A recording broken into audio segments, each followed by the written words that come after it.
Graça e paz, meus irmãos. Tudo bem?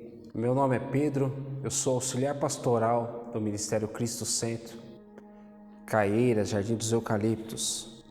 E hoje nós estamos aqui, essa noite, para mais um estudo da Palavra. Eu quero agradecer a todos vocês que têm compartilhado a Palavra, a todos vocês que têm mantido contato conosco, nos ajudando aí com informações, sugestões, tem sido uma bênção. Eu quero convidar vocês a abrir suas Bíblias no livro de Gálatas. Livro de Gálatas, o capítulo é o 1.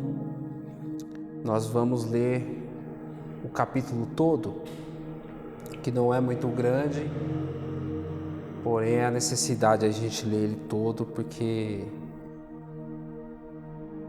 vai ser muito importante para nós essa noite.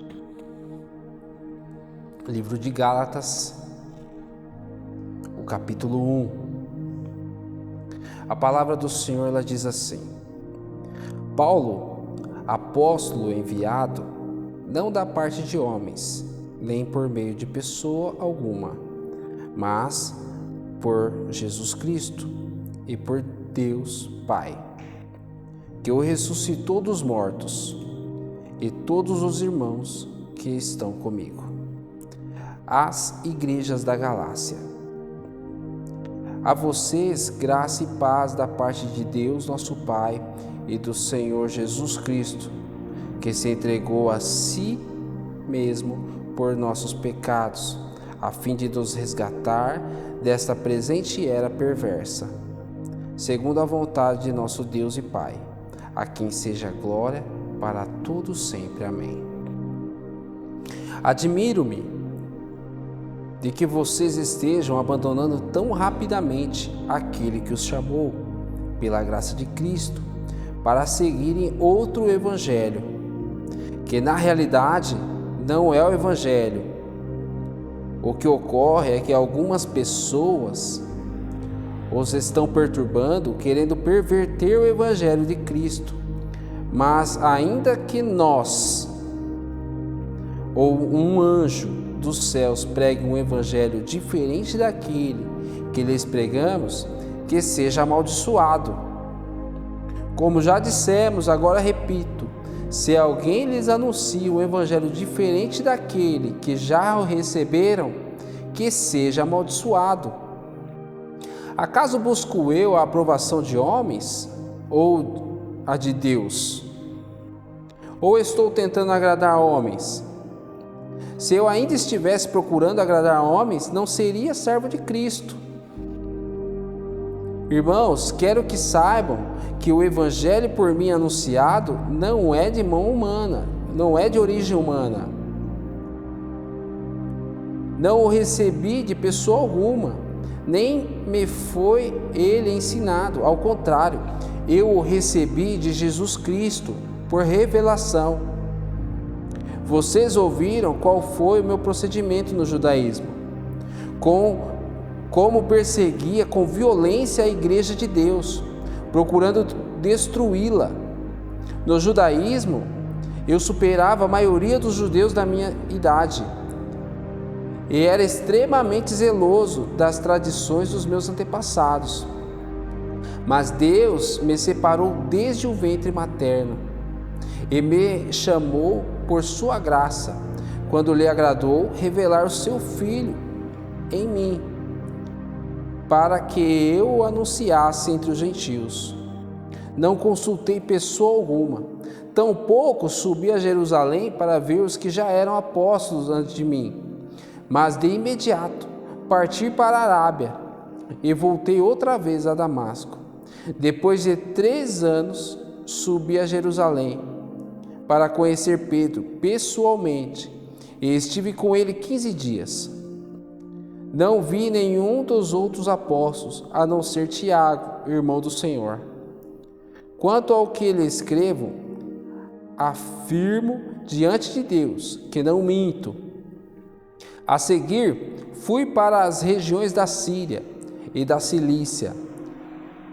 Eu não era pessoalmente conhecido pelas igrejas da Judéia que estão em Cristo, apenas ouviam dizer: aquele que antes nos perseguia, agora está anunciando a fé que outrora procurava destruir, e glorificavam a Deus por minha causa. Amém, meus irmãos? Vamos orar. Senhor Deus e Pai, Deus Todo-Poderoso, maravilhoso és Tu, Senhor. Pai, a Tua palavra, Senhor, ela foi lida essa noite.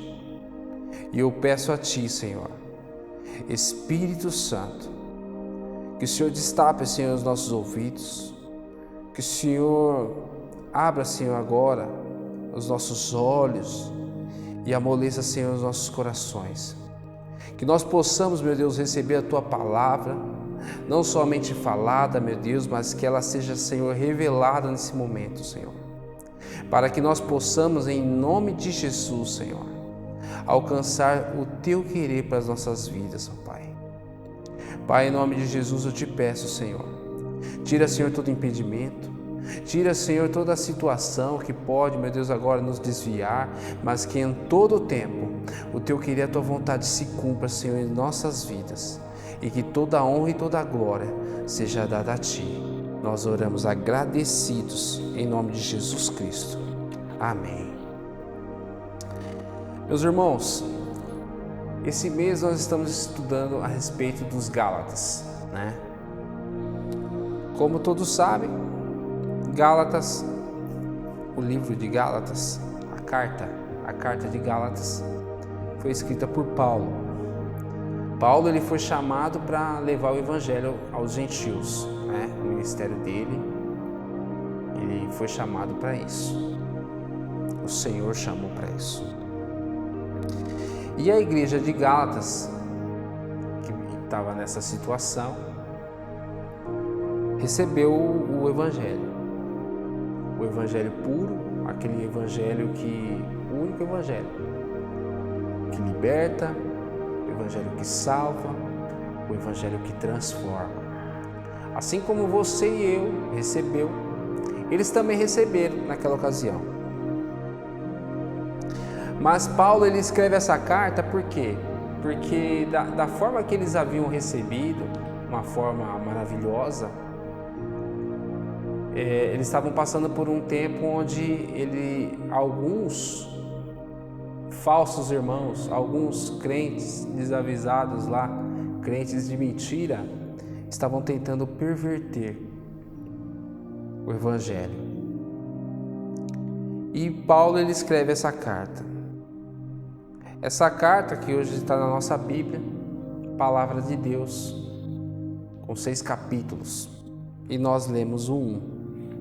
E vamos tentar entrar aqui nesse contexto. Paulo, ele chama a atenção dos Gálatas, por quê? Porque eles receberam o evangelho. Só que alguns falsos irmãos iam e traziam outras verdades, né? Então, o que acontecia com aquelas pessoas? Quem perverte, quem tenta mudar algo do Evangelho, na realidade não conhece o Evangelho. Porque não tem como a gente conhecer o Evangelho e mudá-lo. Porque se nós conhecermos a fundo o Evangelho, nós vamos ser libertos por ele. Nós vamos ser alcançados por ele. Nós vamos em todo tempo ser transformados pelo Evangelho. Mas não era o que estava acontecendo ali. Não acontecia com toda a igreja. Porém, essa situação estava acontecendo e Paulo, impelido ali pelo Senhor, escreve a carta. E orienta os irmãos. E chama a atenção dos irmãos. Em todo o tempo, e nessa carta, ele ensina muitas outras coisas. Outras coisas ele relembra, porque eram situações, eram coisas que ele já havia falado. E quando eu sou confrontado pela palavra,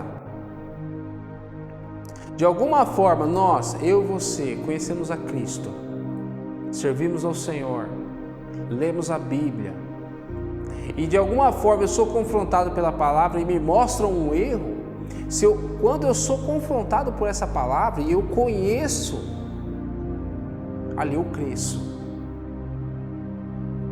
Porque não sei quanto a você, mas às vezes você tem, sei lá, 20 anos na fé, 10 anos na fé, 5 anos na fé. Não é possível, de ano em ano você vai vendo o seu crescimento espiritual. E esse crescimento espiritual, ele vem o quê? Acompanhado de quê? De leitura da Bíblia, de oração, jejum. Ele vem acompanhado de quê? De comunhão com o Senhor. Então, da mesma forma como aconteceu comigo e com você, chegaram pessoas ali que tentaram ali agregar coisas. Agregar coisas que nós vamos ver mais para frente, e essas coisas que eles tentavam agregar eram coisas que nem mesmo eles acreditavam, nem mesmo eles cumpriam.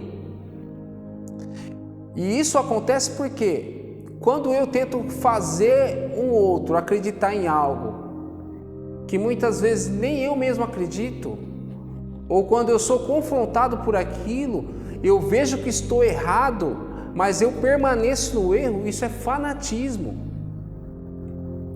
E o fanatismo ali naquele lugar, o que acontecia? Tentava ali distorcer a fé de todos, para que o fanatismo daquele ali fosse de alguma forma ali aceito.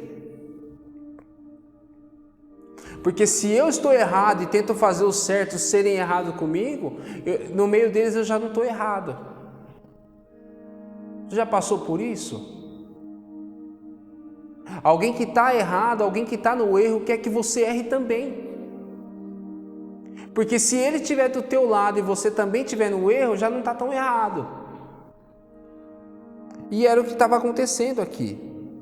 E qual que é o problema do fanatismo, meu irmão? O fanatismo, em Mateus 12, tem uma passagem que fala a respeito da blasfêmia contra o Espírito Santo. O Senhor, ele cura um endemoniado, e alguém ali, um judeu, conhecedor da lei,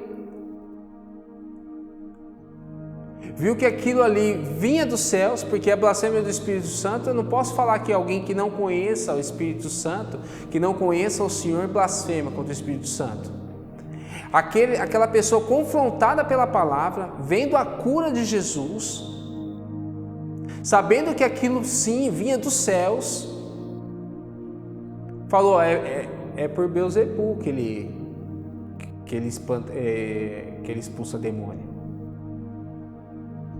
E Jesus Cristo, ele fala, olha, toda blasfêmia será perdoada, todo pecado será perdoado, mas a blasfêmia contra o Espírito Santo não.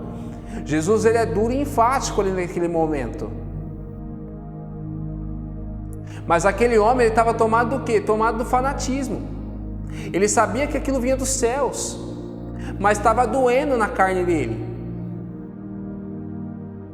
E é o que acontecia aqui com essas pessoas. Tentavam ali levar os Gálatas para uma situação onde o evangelho puro também não adiantava muito. Não dava para ser só o evangelho puro. E essa era a preocupação de Paulo quando escreve essa carta. É isso que o Senhor queria ali naquele momento. Paulo, ele escreve aquela carta para pegar e orientar aquele povo de Gálatas, da Galácia. E falou, os Gálatas, vocês receberam já o evangelho, o que salva, o que cura, o que transforma, vocês já receberam. E por que vocês estão se desviando dele? Por que vocês estão aceitando um evangelho que não é o verdadeiro? Então, essas pessoas tentavam ali perverter esse evangelho. E é estranho, né? Eu fui pesquisar o que era perverter. Perverter, né? Porque perversão, você linka muito com a parte ali, quando situação de atos sexuais, né? Coisas que não devem. Você linka muito com isso, mas a perversão, o que é perverter é o que? Mudar ou efetuar alteração em. Isso que está no dicionário. Perverter é o que? Mudar ou eu alterar alguma coisa. Por isso que Paulo, olha, eles estão pervertendo o evangelho. Eles estão o quê? Eles estão mudando o evangelho. E qual que era o problema com o evangelho puro? Nós temos que lembrar que essa igreja era uma igreja de gentios. Mas haviam também judeus convertidos ao cristianismo.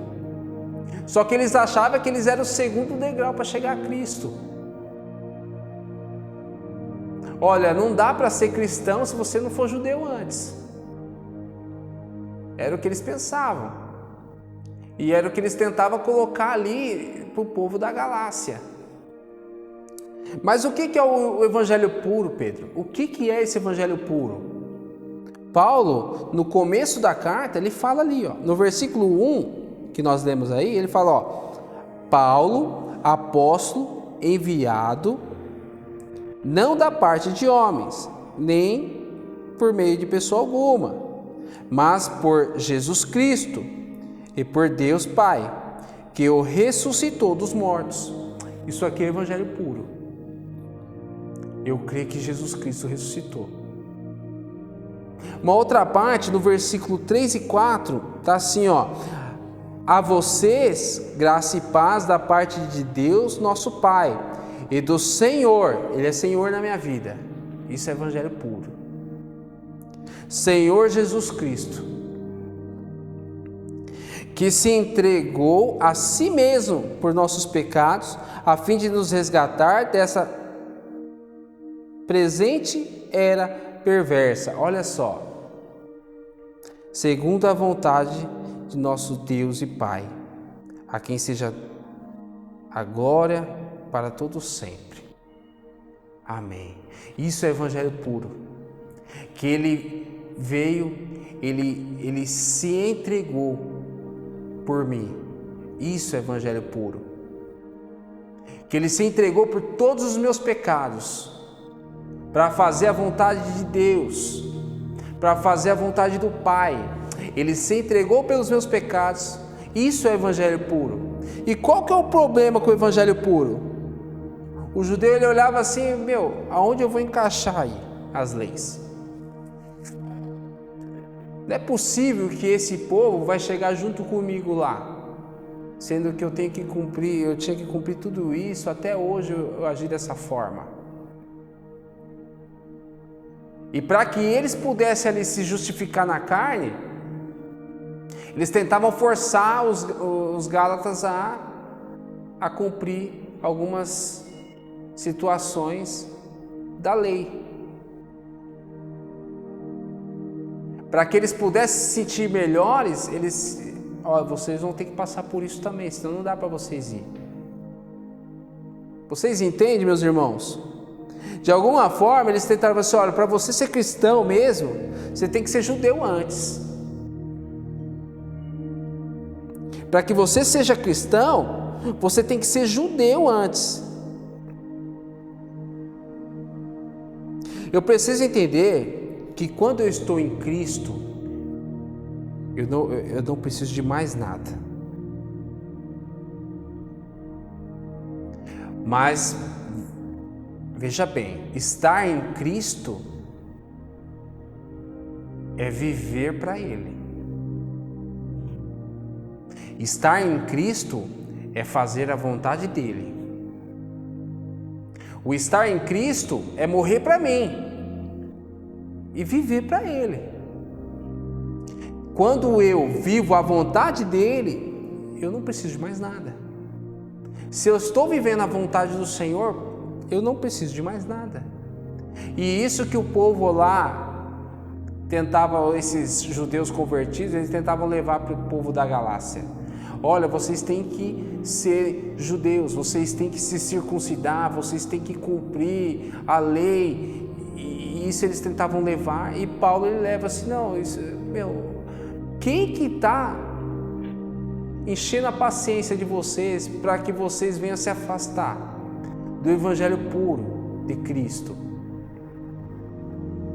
O que tem acontecido com vocês que vocês estão se afastando? Lembrando, é uma igreja de gentios, eles já tinham recebido o evangelho, já estavam libertos. Uma outra situação aqui, abre a tua Bíblia aí, um pouquinho para frente, Gálatas 5. Gálatas 5, do versículo 1 ao 3. Gálatas 5, do 1 ao 3. A palavra ela diz assim: foi para a liberdade que Cristo nos libertou. Portanto, permaneçam firmes e não se deixem submeter novamente a um jugo de escravidão. Ouçam bem o que eu, Paulo, lhes digo. Caso se deixem circuncidar, Cristo de nada lhes servirá. De novo declaro a todo homem que se deixe circuncidar, que está obrigado a cumprir toda a lei. Paulo ele fala aqui uma e fala duas vezes. Ele fala uma e confirma a outra. Se um homem recebendo a Cristo, lembrando, esse homem ele é gentil, ele não é judeu, ele recebendo a Cristo e ele se circuncida, ele é obrigado a cumprir toda a lei. Mas Pedro, qual que é o problema da lei? A lei, o problema da lei, não tem nenhum problema com a lei. A lei ela foi dada por Deus, mas nós sabemos que a lei ela não traz vida. A lei ela só nos mostra o pecado. Quem nos traz vida é Cristo. E se eu viver pela lei, eu caio da graça. Porque se eu necessito da graça para ser salvo, se ninguém merece coisa alguma, então eu não posso merecer a salvação. E é o que estava acontecendo com esses homens. Se você não se converteu ao judaísmo primeiro, não dá para você ser cristão. Mas olha aqui, ó, eram homens que não sabiam que eram escravos. Em João capítulo 8, 32, João 8, 32, um versículo bem conhecido aí, de 2018 para cá, né? João 8, 32.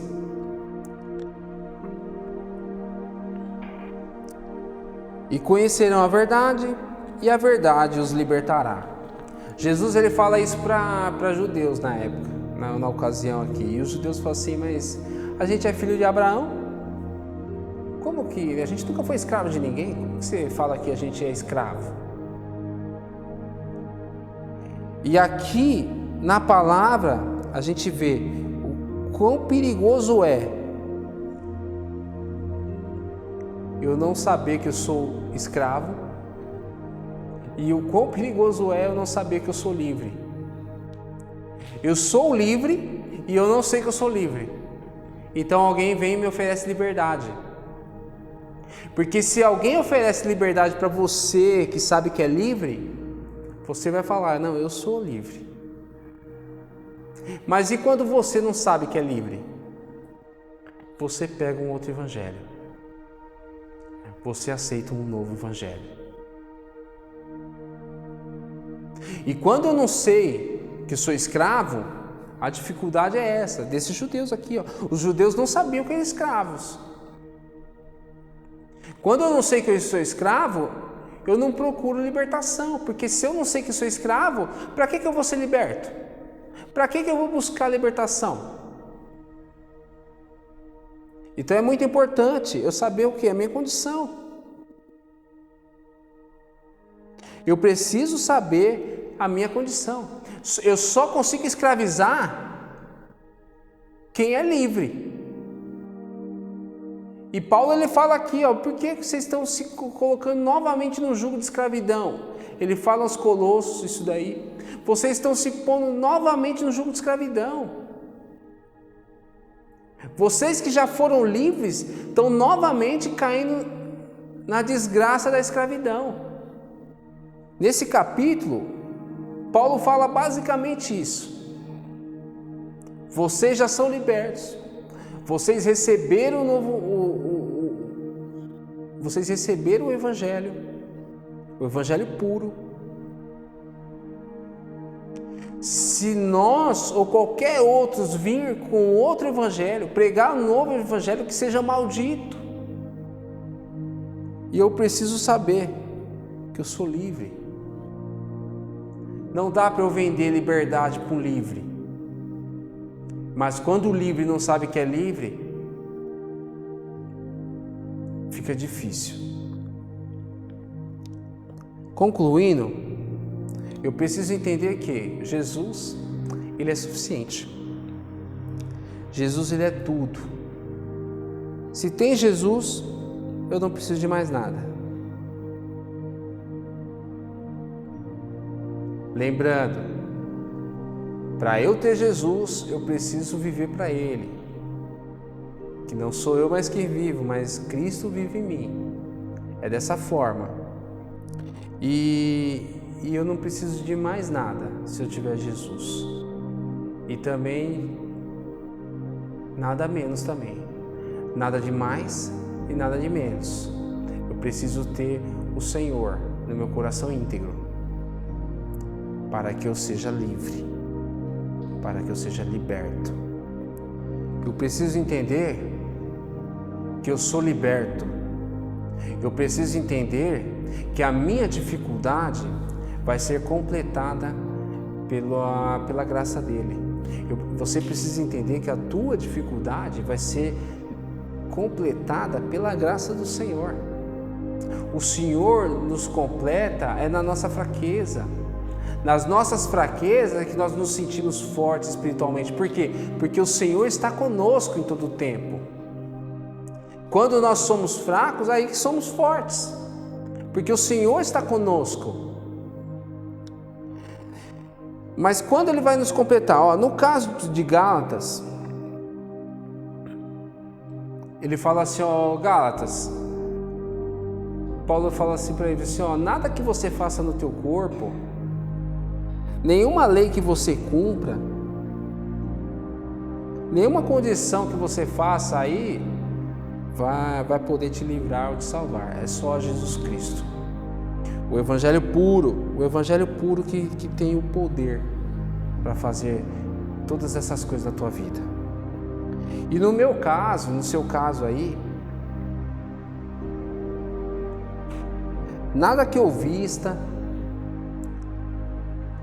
nenhum tempo ou sacrifício que eu faça, nada que eu coloque no meu corpo, nada que eu corte meu cabelo, que eu use bermuda, que uma mulher use calça, nada disso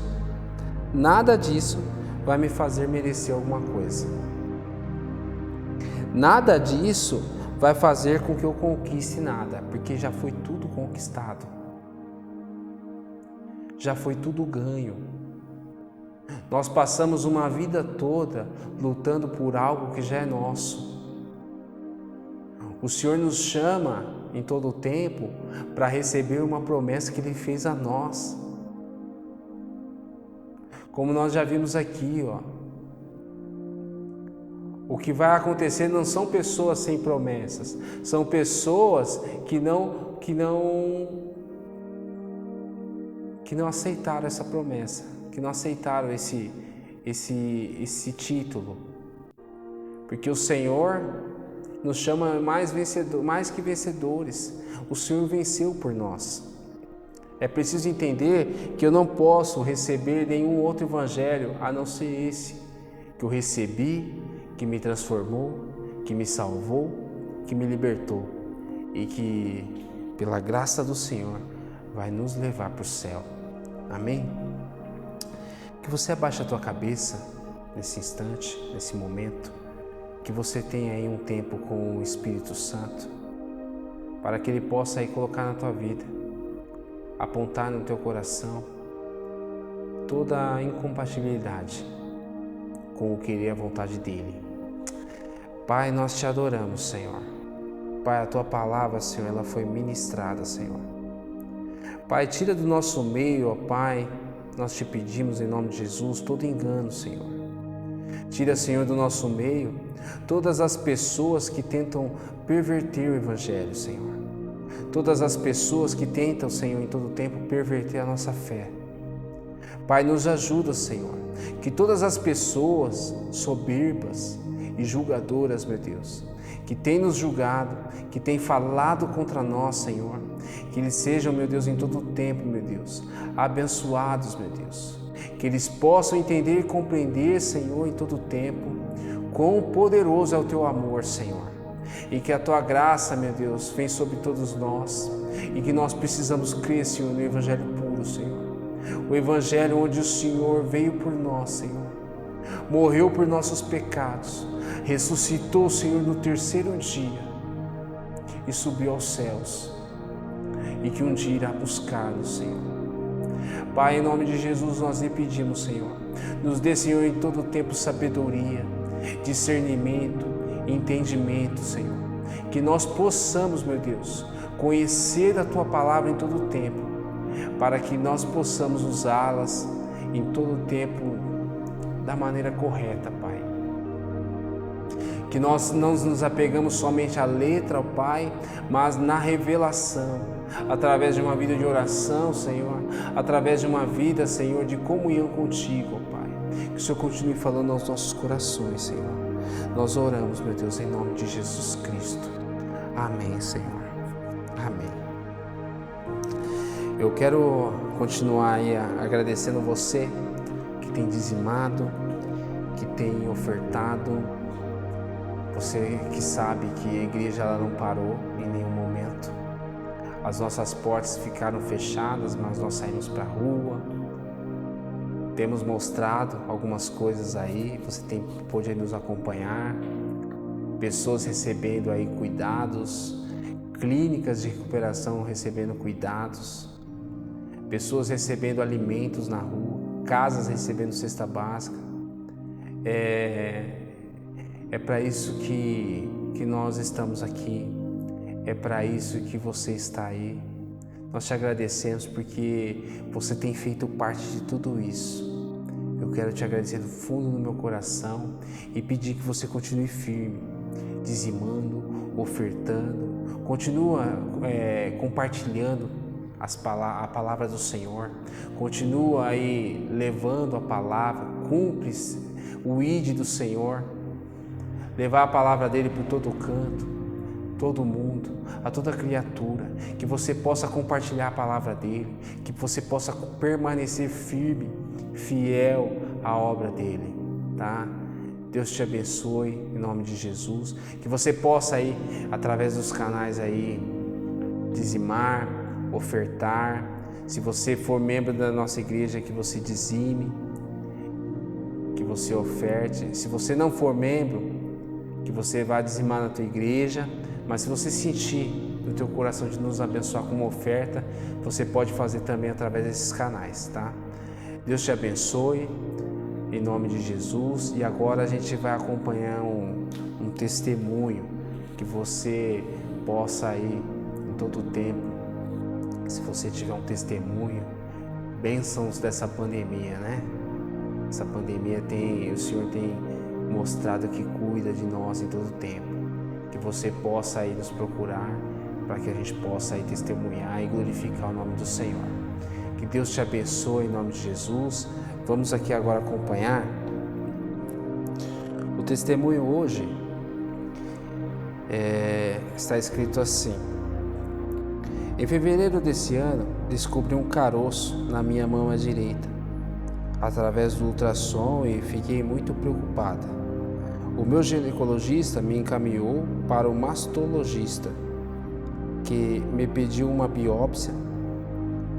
Fiquei ainda mais preocupada, e bem quando estava tentando marcar esse exame, começou a pandemia, e o que já estava difícil piorou ainda mais. Na minha cabeça, a demora para realizar o exame poderia piorar minha situação, mas meu marido, usado por Deus, me fez lembrar que o Senhor estava conosco e cuida de nós, que temos que confiar nele e descansar nele.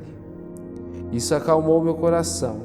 Deixei, mas depois de 2 meses liguei e consegui agendar.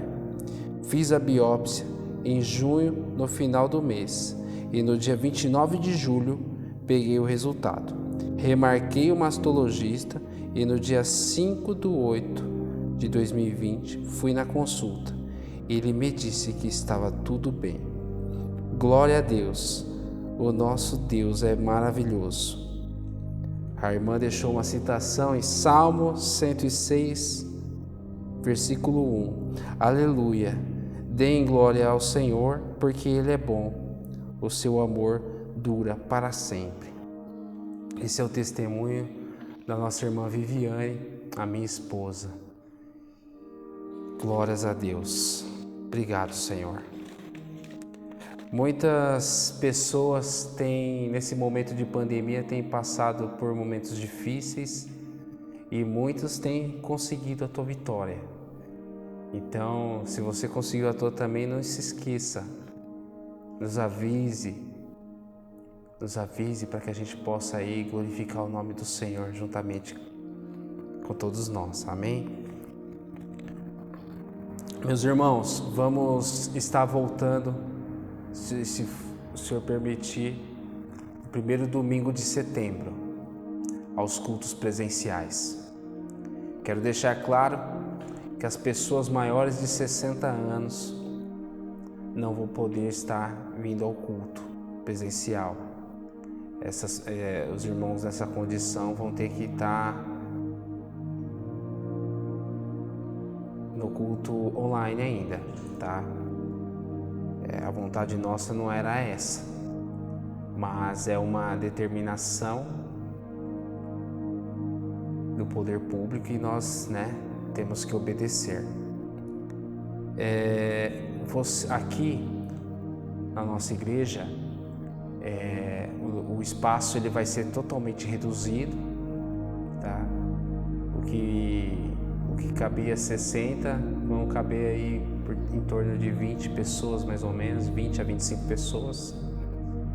Você vai ter que fazer o agendamento através do nosso WhatsApp. Vão ser divididos em 2 cultos, Os 2 cultos. O horário aí das 18 às 19, o primeiro culto. Tem um intervalo aí para limpeza e depois das 19h30 até as 20h30, tá? Então nós te esperamos, contamos aí com a tua oração, contamos aí com o teu contato, tá? E você faz a sua inscrição para que você possa estar vindo. Na nossa igreja aqui, nós vamos estar respeitando o isolamento social.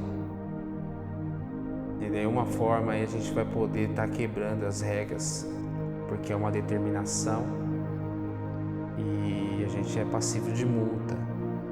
Então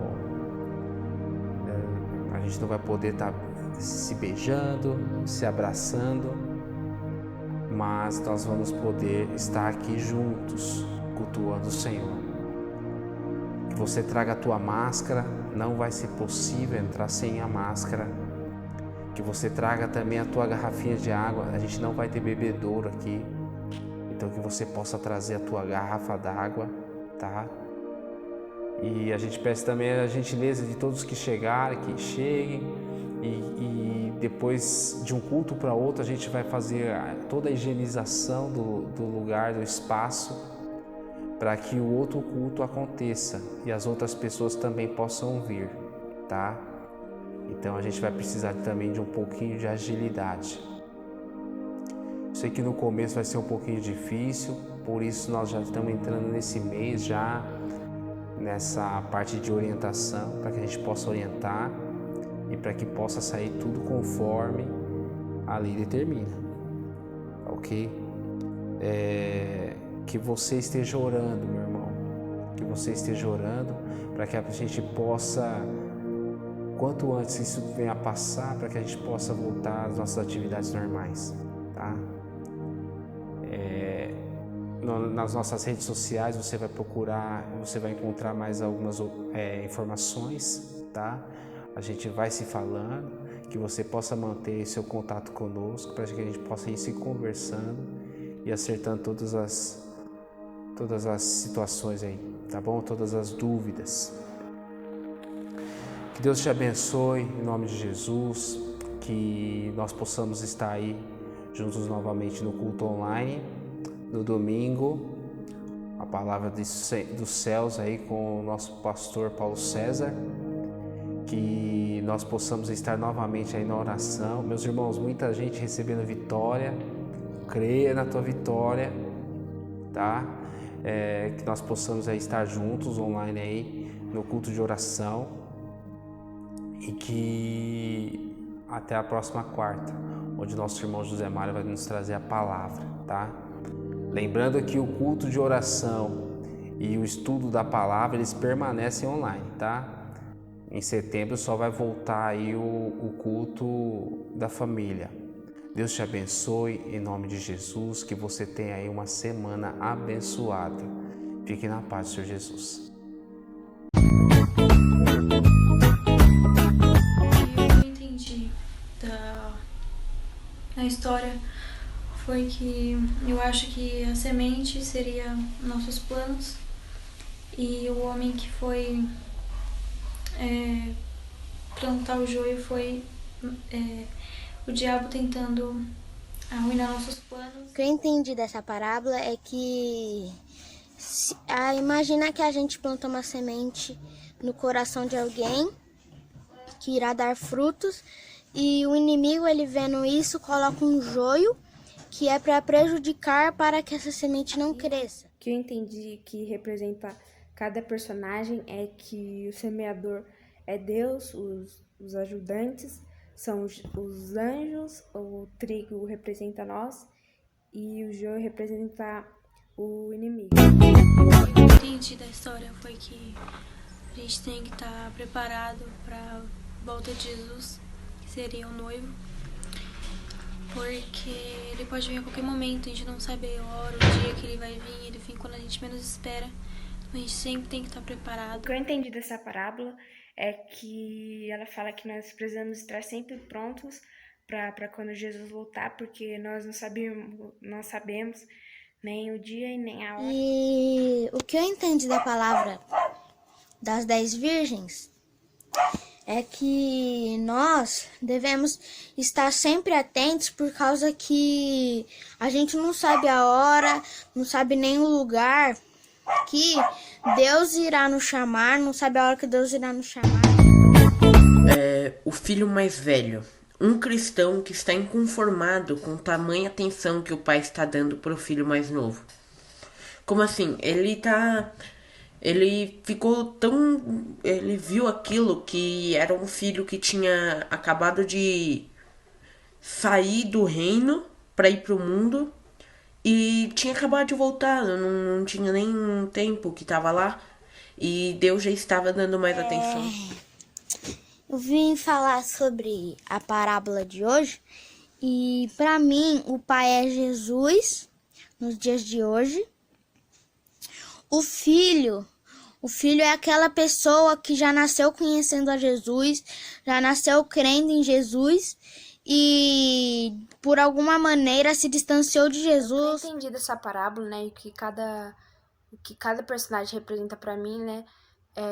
O pai para mim representa Deus, o filho mais novo representa as pessoas que se desviaram do caminho de Deus, ou até mesmo às vezes a gente, quando pecamos, né, e por pecarmos nos distanciamos de Deus. O que eu senti quando eu tava orando lá foi uma sensação assim, muito confortável. E o que Deus falou no meu coração, para que sempre eu pecar, sempre eu voltar para Ele, como diz na história. Entendi da história foi que eu acho que o filho pródigo seria a gente, o pai seria Deus, porque e as festas seriam os nossos pecados, porque a gente sai pra pecar, mas aí quando a gente volta, Deus perdoa a gente. O que eu acredito que me coloque primeiramente na rocha é Jesus, a palavra de Deus. Sobre o desafio de hoje, né? O que eu acho que nos coloca sobre a rocha coisas que agradam a Deus, né? Porque Ele é a nossa rocha e se fizermos coisas que agradam a Ele, nós permaneceremos na rocha. Eu acho que a casa na rocha seria a gente ir pra igreja, a gente, além de ir pra igreja, fazer tudo que Deus manda, orar, falar da palavra pra todo mundo, tentar ser uma pessoa melhor todo dia.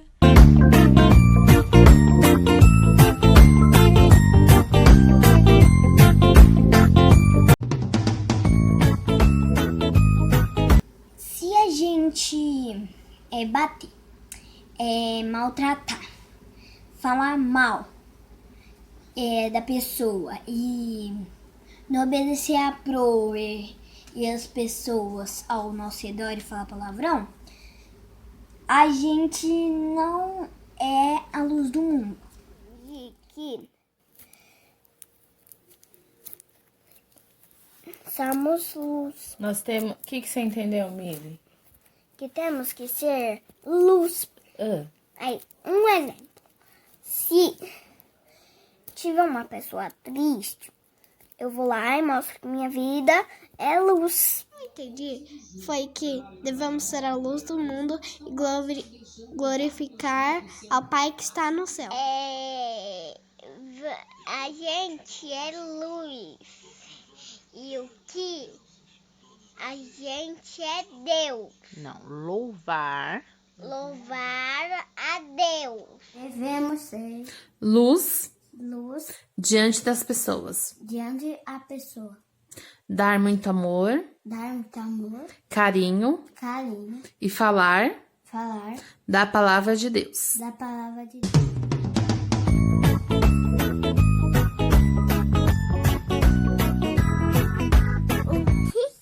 O que eu não achei é O que você já procurou, que você perdeu, que você procurou até achar, Anne? um tablet. E como que foi? Eu fiquei feliz.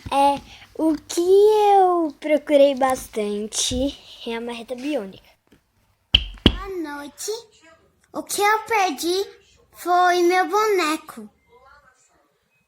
E você achou seu boneco? Sim, Onde estava?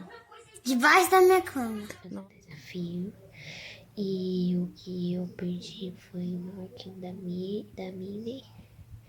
E eu nunca achei, porque desde o começo estava dentro do meu guarda-roupa. Então, eu perdi meu lápis. Eu fiquei procurando até achar. E eu achei. O que eu perdi foi a cauda de sereia.